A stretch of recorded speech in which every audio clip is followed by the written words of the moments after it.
My dad's my hero.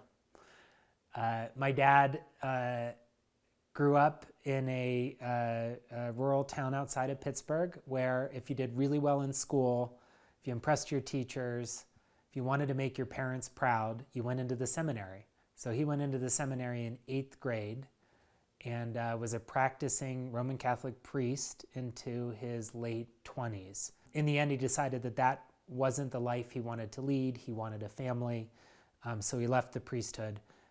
He met my mom getting his master's of social work at the University of Pittsburgh. He also decided he didn't want to be a social worker. So my mom worked as a social worker as he started his own business in the 70s, which was an independent financial advisory practice. And not surprising, given his background, my dad is an awesome listener. And you can imagine my dad trying to win client business up against stockbrokers in the 1980s, trying to convince clients that they had the next great idea, just got to invest your money in this idea, let me tell you all about it. It was very different from my dad's approach.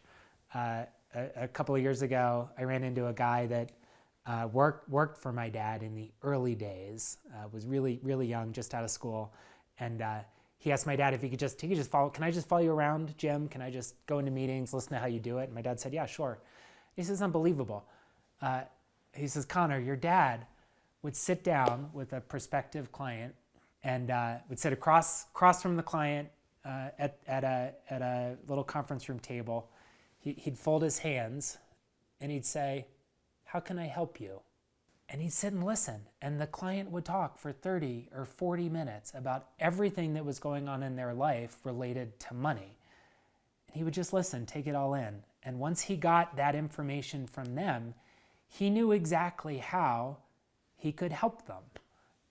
It was a wildly different approach in that industry at that time, and it helped him build a really successful independent financial advisory practice, what we call an RIA today, in the Pittsburgh area, almost entirely through client referral. So in my experience, the best investors were actually the best listeners.